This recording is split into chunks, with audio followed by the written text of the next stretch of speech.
Hello बच्चों, स्वागत है आपका हमारे चैनल। तो आज के वीडियो में हम लोग कवर कर रहे हैं कि मेसलसन एंड स्टेहल एक्सपेरिमेंट। इसके प्रीवियस वीडियो में हम लोग ये देखे थे कि जो डीएनए का कंजर्वेशन होता है वो किस तरीके से होता है, कितने मेथड से होता है। तो इसमें हम लोगों ने देखा था एक सेमी कंजर्वेटिव मेथड होता है, एक कंजर्वेटिव मेथड होता है और फिर दूसरा कौन होता है, डिस्पर्सिव मेथड होता था। ठीक है, अगर आप नहीं देखें तो इसका आप वीडियो देख लीजिएगा, इसी के जस्ट पहले में है। तो अब हम लोग देखते हैं कि ये मेसलसन और स्टेहल एक्सपेरिमेंट क्या हुआ। तो इसमें जो है एक्चुअली कुछ चीज़ें रिक्वायर्ड होती हैं, तो हम लोग लिख लेते हैं क्या इनकी रिक्वायरमेंट्स क्या क्या है ना। रिक्वायरमेंट्स में क्या क्या हम लोगों को चाहिए होता है। तो सबसे पहले जो हम लोगों को चाहिए रिक्वायरमेंट वो है ई कोलाई बैक्टीरिया। आपको पता है एस्चेरिया कोलाई कहते हैं इसको। और अगला जो हम लोगों का है, और जो हम लोगों का नेक्स्ट है वो यहाँ पे लिया गया 6 मोलर CaCl में सीजियम क्लोराइड। अच्छा, यहाँ पे हम लोग सीजियम क्लोराइड ही क्यों ले रहे हैं और कोई केमिकल क्यों नहीं लिए? क्योंकि जो सीजियम क्लोराइड की डेंसिटी होती है वो नियर अबाउट डीएनए का डेंसिटी के इक्वल होती है। तो हम लोग यहाँ पे लिख सकते हैं ब्रैकेट में कि क्लोजली, इसके जो डीएनए है क्लोजली डेंसिटी टू या डेंसिटी क्लोजली टू किसके, दैट ऑफ डीएनए। अच्छा, जो कि कितना होती है, नियर अबाउट 1.7 ग्राम पर सीसी। ठीक है, ये हो गया। अब इसके बाद जो है अगला हम लोगों को जो रिक्वायरमेंट है वो किस चीज़ की रिक्वायरमेंट है, थर्ड हम लोगों को जो रिक्वायरमेंट है वो कौन सी है, कल्चर मीडियम। क्या है, कल्चर मीडियम। अच्छा, कल्चर मीडियम में क्या क्या हम लोगों को कल्चर मीडियम चाहिए, दो कल्चर मीडियम चाहिए। पहला कल्चर मीडियम क्या है, NH4Cl, NH4Cl। और देखो ये जो हमारा NH4Cl है, इसमें जो हम लोग नाइट्रोजन का आइसोटोप यूज़ करें वो 14 होता है, तो इसको हम लोग कहेंगे 14 NH4Cl। और जो दूसरा यूज़ करेंगे वो भी हमारा NH4Cl ही होता है, बट यहाँ पे इसका जो हम लोग मॉलिक्यूलर वेट जो यूज़ करते हैं वो नाइट्रोजन 15, जो हमारा बेसिकली आइसोटोप है N14, यानी कि जो बेसिकली नाइट्रोजन है जिस फॉर्म में होता है N14 के फॉर्म में, बेसिकली इसको यूज़ कर रहे हैं। बट इसका जो नेक्स्ट है हम लोगों का उसको भी यूज़ कर ले रहे हैं आइसोटोप के फॉर्म में। तो ये हमारा कल्चर मीडियम होता है। कल्चर मीडियम माने कि जिसमें हम लोग इस ई कोलाई बैक्टीरिया को ग्रो करवाएंगे। ठीक है, अब जो अगला हमारा होता है रिक्वायरमेंट, ये अगला एक रिक्वायरमेंट हमारा होता है फोटोग्राफिक प्लेट। फोटोग्राफिक प्लेट का भी यूज़ हम लोग करते हैं। फोटोग्राफिक प्लेट के बारे में आपको पता है, आगे इसका यूज़ हम लोग देख रहे हैं क्या होता है। और फिर क्या लेंगे, यहाँ पे स्पेक्ट्रोमीटर यूज़ करेंगे, स्पेक्ट्रोमीटर। और फिर इसके बाद जो अगला हम लोग ले रहे हैं यहाँ पे वो होगा सेंट्रीफ्यूगेशन ट्यूब का यूज करते हैं। ओके, सेंट्रीफ्यूगेशन ट्यूब, ये हमारी रिक्वायरमेंट है जो कि हमारे स्टेहल एंड मेसलसन के एक्सपेरिमेंट में चाहिए होते हैं। कौन कौन है, ई कोलाई है, सीजियम क्लोराइड है, कल्चर मीडियम हमारा NH4Cl N14 का और NH4Cl N15 आइसोटोप का। फिर फोटोग्राफिक प्लेट का यूज़ करेंगे, स्पेक्ट्रोमीटर का यूज़ करेंगे और फिर उसके बाद सेंट्रीफ्यूगेशन ट्यूब का यूज़ करते हैं। अब ये देखते हैं कि पूरा एक्सपेरिमेंट क्या है। ठीक है, एक्सपेरिमेंट समझते हैं कि हम लोगों का पूरा क्या है। सपोज करिए कि ये हमारा कोई एक फ्लास्क टाइप का है ना। सपोज कर लेते हैं कि ये हमारा एक फ्लास्क है कोनिकल, और इस कोनिकल फ्लास्क में नॉर्मल कंडीशन में हमारे ई कोलाई बैक्टीरिया जर्मिनेट करवाए गए हैं। ई कोलाई बैक्टीरिया कल्चर किए गए हैं किस मीडियम में, NH4Cl, लेकिन किस में, 14 में। ये कौन है यहाँ पे, ई कोलाई बैक्टीरिया है। अब इस कोलाई बैक्टीरिया को क्या करवाया गया, ग्रो करवाया गया। ठीक है, किस दूसरे मीडियम में, ग्रोन इन NH4Cl, बट किस में, 15 में, N15 NH4Cl, many generation, up to many generation. देखो अभी तो नॉर्मल जो हमारा बैक्टीरिया है ई कोलाई बैक्टीरिया को, चूंकि यहाँ, अच्छा एक बात और आती है, यहाँ पे हम लोग इसको NH4Cl यानी कि नाइट्रोजन कंटेनिंग केमिकल में क्यों इसको ग्रो करवा रहे हैं, क्वेश्चन आता है यहाँ पे।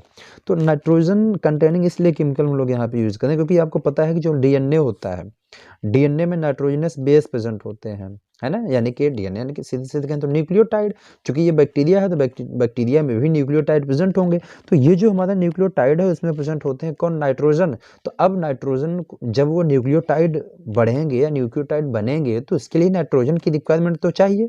अब ये नाइट्रोजन कहाँ से लेगा बैक्टीरिया, बाहर से ही कहीं न कहीं से लेना होगा, इसलिए हम लोग यहाँ पे इसको नाइट्रोजन प्रोवाइड कर रहे हैं। ठीक है, ये नॉर्मल है इसका, और N15 में जिसका मॉलिक्यूलर वेट ज़्यादा है। अब जब हम लोग इसमें ग्रो करवाते हैं तो ग्रो करवाने के बाद ये ऑब्जर्वेशन हुआ कि जो यहाँ पे हमारे बैक्टीरिया थे, ये फ्लास्क आप अच्छे से बना लीजिएगा। ठीक है, ये जो हमारे बैक्टीरिया थे यहाँ पे, इनका जो अब यहाँ चेक किया गया वो था हमारा N15। क्या मिला यहाँ पे, N15 वाले मिले, नाइट्रोजन वाले। ठीक है, यहाँ पे नाइट्रोजन 14 वाला था। अब जब कई बार इसको हम लोग N15 मीडियम में ग्रो करवाए तो यहाँ पे जो इसका हमारा मिला बैक्टीरिया, इसका न्यूक्लियोटाइड क्या था, N15 था। इतनी बात आई समझ में। अब इसके बाद हम लोग इसको फिर से दोबारा NH4 मीडियम में ग्रो करवा रहे हैं, NH4Cl, और लेकिन किस में, N14 मीडियम में। किस मीडियम में, N14 मीडियम में ग्रो करवा रहे हैं। अच्छा, यहाँ पे आप एक चीज़ जानते होंगे, जो हमारा इकोलाई बैक्टीरिया है 20 मिनट में ही डिवाइड कर जाता है ना। ग्रो करवाने का मतलब कि उसमें सेल डिवीजन करवाना, बात समझ ना, कि इसके ग्रो करवाने का मतलब क्या, उसके नंबर को बढ़ाने का मतलब क्या, उसमें सेल डिवीजन करवाना। और आपको ये पता है कि जो इकोलाई बैक्टीरिया है, बैक्टीरिया में लगभग 20 मिनट में ही सेल डिवीजन हो जा रहा है। तो हमें कई जनरेशन करवाने के लिए कोई बहुत ज़्यादा दिन की आवश्यकता नहीं, कई जनरेशन करवाने के लिए बस एक आध दिन में ही ये कंप्लीट हो गए। अब इसके बाद इस स्टेप में क्या हुआ, ये इस तरीके से हमारा मान लीजिए फ्लास्क था और एक बार इनको करवाया गया।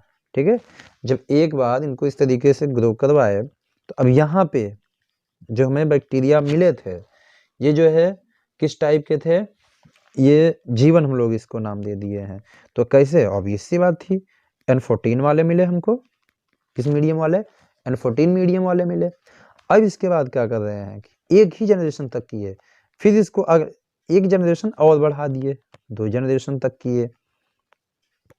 जब दूसरे जनरेशन में किए तो दूसरे जनरेशन में भी हमको इस तरीके से कैसे मिले, N14 वाले ही मिले, है ना, N14 मिले। मतलब कि यहाँ पे तो कई जनरेशन तक ग्रो करवाए थे, लेकिन यहाँ पे कितनी बार, सिर्फ और सिर्फ 2 बार जनरेट करवाए। अब इसके बाद हुआ ये कि यहाँ पे जो इकोलाई प्रेजेंट थे N14 वाले, इसमें क्या थे, N15 वाले। अब क्या किए, जो हमारा सेंट्रीफ्यूगेशन ट्यूब था, इस सेंट्रीफ्यूगेशन ट्यूब को लिए और इस सेंट्रीफ्यूगेशन ट्यूब में क्या रख दिया, सीजियम क्लोराइड। मान लो इस तरीके से पूरा क्या रख दिया गया, सीजियम क्लोराइड। सीजियम क्लोराइड रखे, जब सीजियम क्लोराइड रख दिए तो आपको पता है कि जब सेंट्रीफ्यूगेशन करवाया जाता है उनको एक स्पीड प्रोवाइड की जाती है up to 5000 rate per minute या 1000 या 10000, जिस हिसाब से करना होता है। तो अब इसमें जब हम लोग इसका सेंट्रीफ्यूगेशन करवाए तो जो N14 वाला बैंड था वो इस तरीके से ऊपर बन गया, और जो ये यहाँ पे कौन हो गया हमारा, N15 वाला। ये कौन है, N14, और ये कौन है, N15। ऐसा क्यों हुआ, क्योंकि N14 का मॉलिक्यूलर वेट कम है तो ये ऊपर हो गया, N15 का मॉलिक्यूलर वेट ज़्यादा है तो ये क्या हो गया, नीचे हो गया। अब इसी चीज़ को हम लोग थोड़ा अलग से करके देखें, अगर जो हमारा ये चीज़ है, ये जो अभी इस तरीके से हमारी ट्यूब यहाँ पे रखी है, अब इसको थोड़ा हम लोग ऐसे कर दिए। ठीक है, कुछ नहीं करें एक्स्ट्रा, बस ट्यूब हमारी जो है वो इस तरीके से कर दी गई। मान लो ये हम लोग इसका ट्यूब है ऐसे परपेंडिकुलर से ऐसे रख दिए। जब ऐसे रखे तो ये हमारा 14 वाला आया है ना। अब यहाँ पे 15 वाला आया है। अब इधर क्या किए, इधर साइड इसके एक फोटोग्राफिक प्लेट लगा दिए। इधर एक क्या लगा दिए, फोटोग्राफिक प्लेट। अब यहाँ से क्या पास करवा रहे हैं, इधर साइड से यूवी रेज। क्या पास करवा रहे हैं, यूवी रेज। अच्छा, आपको एक बात ये पता है कि जो डीएनए का नेचर है, डीएनए का एक नेचर ये होता है कि it can absorb the UV rays. ये यूवी रेज को डीएनए एब्जॉर्ब कर सकता है। तो अब यहाँ पे देखो 14 वाला हमारा आया है, यहाँ पे देखो ना, ये इधर ऊपर वाला हो जाएगा, इधर इधर जो हम लोग बनाए हैं, इधर देखो ये ऊपर वाला हो जाएगा। तो ये वाला चीज़ हमारा यहाँ आ गया है, आप देख रहे हो, और ये वाला चीज़ नीचे है तो ये वाली चीज़ हमारी यहाँ पे आ गई है, मान लेते हैं 15 वाला। तो अब क्या हुआ कि इसको यहाँ पे इन्होंने मार्क कर दिया। मिस्टर सन और स्टेहल यहाँ पे क्या कर दिए, इसको मार्क कर दिए, कौन, N14, और ये क्या मार्क किए, N15। इतनी बात आई समझ में। अब इसके बाद इसको हम लोग G1 माने थे, इसको G2 अगला जनरेशन मान रहे हैं, इसको G0 मान रहे हैं, ठीक है, पैरेंटल एक तरीके से, या जो भी है 15 वाला है ये। अब इसके बाद क्या किए, यूवी रेज तो गिरा दिया। अब नेक्स्ट स्टेप में, अब अगली बार इन्होंने क्या किया, तो नॉर्मल, अब अगली बार में ये हुआ, इस तरीके से जो हमारा ट्यूब था, अब इस ट्यूब में क्या किए कि जो हमारा G1 वाला है, ठीक है, G1 वाले बैक्टीरिया को लेके पूरा सेंट्रीफ्यूगेशन वगैरह करके यहाँ पे वो किए। तो अब इसमें हुआ ये कि ना तो ये 14 में आया, न ही 15 में आया। इधर तो मार्क किए थे, अगर हम लोग 14 वाले का एक तरीके से वो देखें तो यहाँ पे ये आ रहा पॉइंट बैंड, ये जो है हमारा पॉइंट, ये यहाँ पे आ रहा है ना, ये आप यहाँ पे है, समझ लीजिएगा। अब जब हम लोग G1 वाले को रखे, यानी कि जब NH4Cl14 आइसोटोप वाले में मीडियम में ग्रो करवाए थे, तो यहाँ पे जो बैंड बना वो 14 एंड 15 के बीच में बना, और इसको क्या नाम दिया, हाइब्रिड। क्या नाम दिया इसको, हाइब्रिड, हाइब्रिड रीजन। तो अब ये किसके, 14 और 15 के बीच में, तुम लोग कह सकते हैं ना, N14/N15, N14/N15। अब अगले स्टेप क्या किए, G1 वाले इसको G2 वाले को लिए।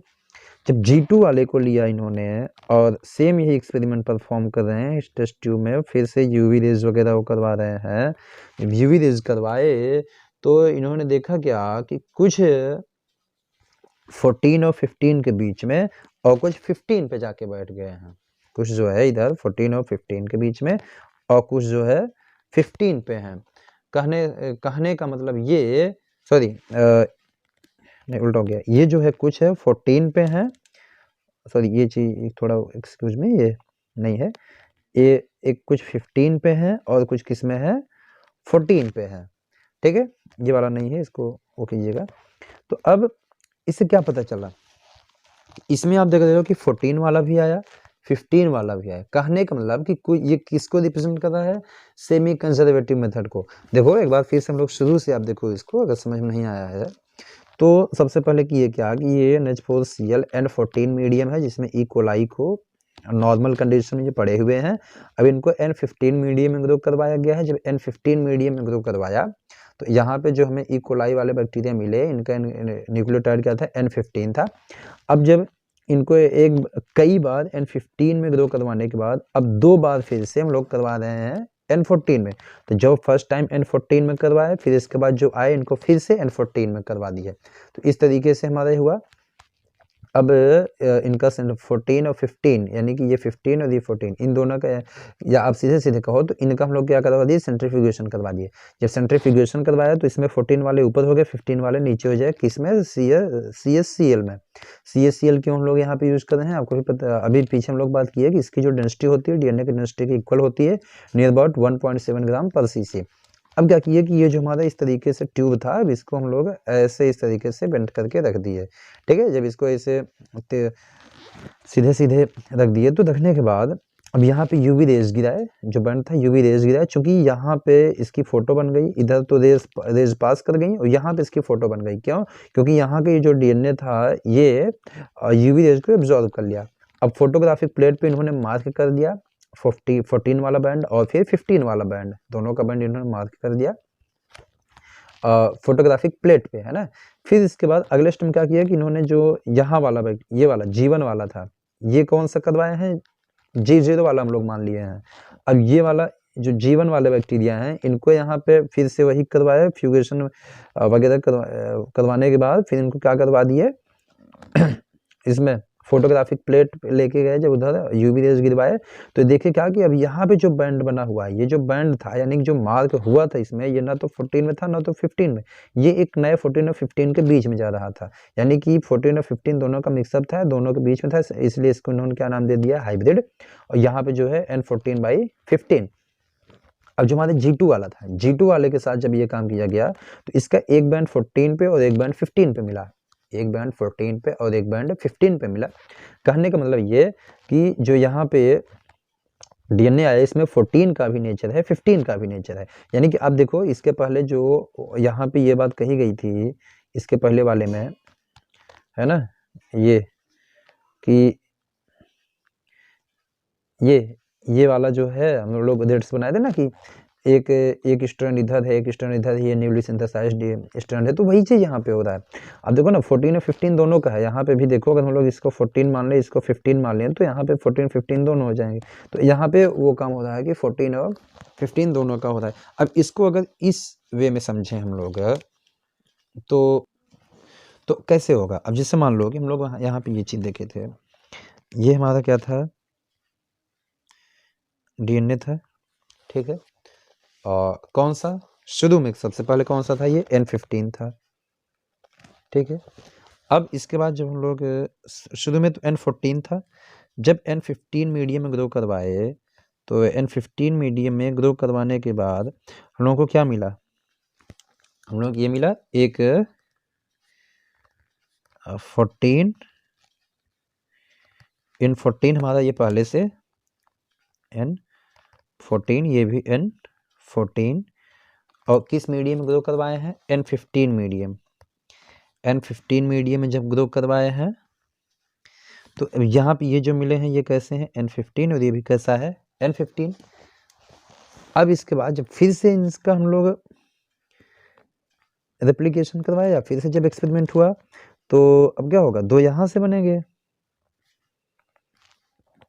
और फिर सेम वही चीज़ यहाँ से भी होगा, और इसका भी और देख लें, ये और फिर ये इधर ऐसा, ये और ये। और देखो ध्यान से, ये न्यूली सिंथेसाइज्ड, ये न्यूली सिंथेसाइज्ड, ये न्यूली सिंथेसाइज्ड, ये न्यूली सिंथेसाइज्ड, है ना, ये चीज़। तो अब आप यहाँ पे देखो, ये ब्लू वाला हमारा कौन सा है, N14 है, यहाँ भी N14 है, ये ब्लू भी N14 है, यहाँ भी N14 है, और फिर जो हमारा ये वाला आ रहा है, ये भी तो आ गया, इसका आएगा N15 का आ जाएगा, इसमें भी N15 आएगा, यहाँ भी N15 आएगा, और यहाँ भी N15 आएगा। तो अब हम लोग ये चीज़ देख रहे हैं कि आप यहाँ पे देख रहे हो जो कंजर्वेशन हो रहा है, सेमी कंजर्व हो रहा है, यानी कि 50% इसमें जा रहा है, 50% इसमें जा रहा है। अब इसमें का 50% इसमें जा रहा है, 50% इसमें जा रहा है, इसमें का भी 50% इसमें जा रहा है, 50% इसमें जा रहा है। तो यही हमारा क्या है, मिचेल्सन और स्टेहल का एक्सपेरिमेंट, जो कि किस बात को रिप्रेजेंट करता है, सेमी कंजर्वेटिव या सेमी कंजर्वेटिव मेथड ऑफ या मोड ऑफ रेप्लिकेशन या कंजर्वेशन, ठीक है। तो यही हमारा पूरा रिप्रेजेंट करता है सेमी कंजर्वेटिव मेथड को, जो कि स्टेहल एंड एक्सपेरिमेंट परफॉर्म किए थे, ठीक है। बड़ा इंपॉर्टेंट टॉपिक है, आपके बोर्ड एग्जाम में भी आता है ये, और बस इतना ही हम लोगों को है, बहुत इजी वे में है, बहुत सिंपल वे में इसको हमने आप कवर करने की कोशिश किया है। और जो भी डाउट हो, जो भी प्रॉब्लम है, आप उनको पूछिए, वीडियो को देखिए पूरा, और सब्सक्राइब कीजिए चैनल को, जो भी प्रॉब्लम है पूछते रहिए। Thank you.